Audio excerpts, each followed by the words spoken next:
சீரியல்களின் full எபிசோடுகளை Sun டிவியில் ஒளிபரப்பான உடனே எக்ஸ்க்ளூசிவாக சன் நெக்ஸ்டில் மட்டும் ஃப்ரீயா பாருங்கள். என்ன சாப்பிடுறீங்க? Tea, coffee, cool drinks? இல்ல எதுவும் வேண்டாம் சார். அப்புறம் சொல்லுங்க மேடம். நான் என்ன சார் சொல்லணும்? நீங்க தான் ரேட் சொல்லணும். ஏழைகள்னா கையோட கேஷ் வாங்கிட்டு போயிடலாம். என்ன சொல்றீங்க?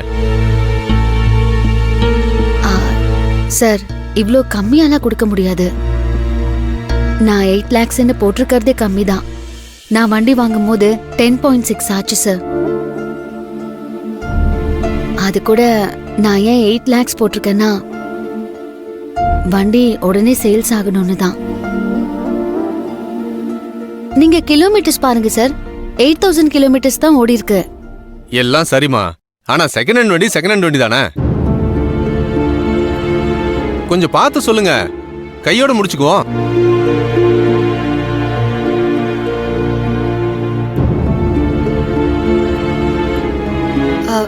சார் ஒரு 10,000 வேணா குறைச்சுக்கிறோம் சார்.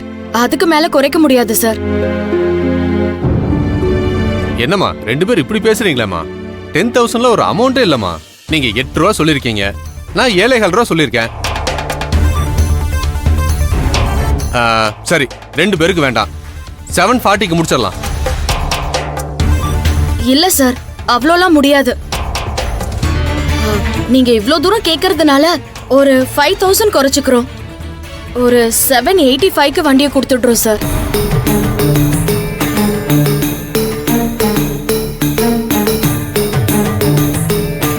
என்னம்மா இப்படி சொல்றீங்க? வண்டி நல்லா இருக்குன்னு தானே கேக்குறேன். நாங்களும் அதனால தான் சார் சொல்றோம். வண்டியை நல்லா மெயின்டைன் பண்ணி வச்சிருக்கோம். வாங்கின ஒரு வருஷத்துக்குள்ள 2 லட்சம் ரூபாய் லாஸ்னா அதை எப்படி சார் கொடுக்கறது? சரிம்மா, அப்ப என்னதான் உங்க ஃபைனல் ரேட்?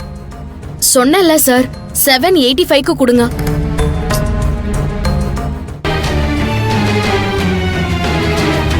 சார் நீங்க எவ்வளவு தான் சார் தருவீங்க? 7.5னா சொல்லுங்கம்மா, கையோட முடிச்சிடலாம். மா, மேற்கொண்டு திருப்பி பேச வேண்டாம். வண்டி நல்லா இருக்கு, எனக்கு விட்டு தரதுக்கு மனசு இல்ல. அதனாலதான் இவ்வளவு அதிகமா கேக்குறேன். இல்லனா ஏழைகளுக்கு தாண்ட மாட்டேன். இல்ல சார், முடியாது சார். சிந்து பரவாயில்ல விடு, கொடுத்துடலாம். சும்மா இருங்க செவந்தி, நாம ஏன் அவ்வளோ கம்மியா கொடுக்கணும்? நம்ம வேற ஏதாவது ஆப்ஷன்ஸ் பாத்துக்கலாம். வாங்க வாங்க.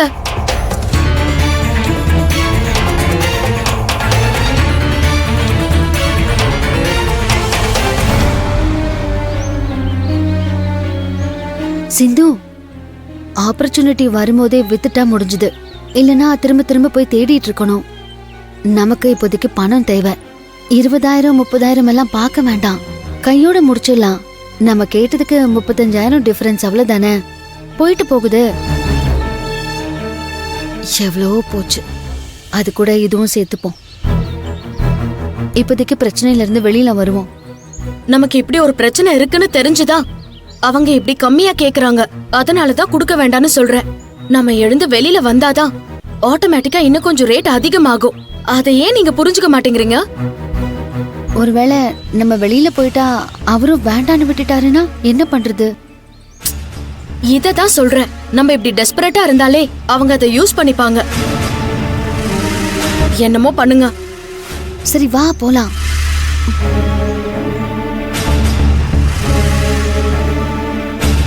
சார் வாங்கம்மா, நீங்க எப்படி வருவீங்கன்னு எனக்கு தெரியும். உட்காருங்க.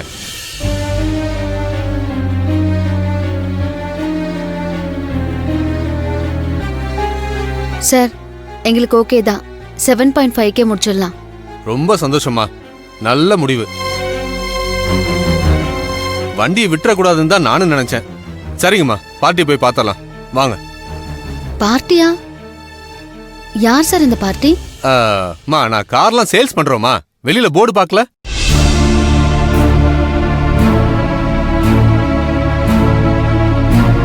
அப்போ கார் உங்களுக்காக வாங்கலையா?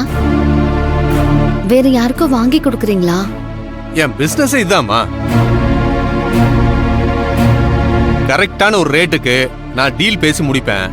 வாங்குறவங்க கிட்ட 5% கமிஷன் வாங்கிக்குவேன். அதான் என்னோட வேலை. அப்படியா சார்? யார் சார் அந்த பார்ட்டி? பார்ட்டி உள்ள வெயிட் பண்ணிட்டு இருக்காங்கம்மா. சொல்ல போனா அவங்க தான் இந்த ஆடை பார்த்துட்டு உங்களை கூப்பிட்டு பேசி இந்த டீலை முடிக்க சொன்னாங்க. யார் செவந்தி அது? காரு வேணும்னா ஸ்ட்ரைட்டா நம்மகிட்டயே பேசிருக்கலாம்ல.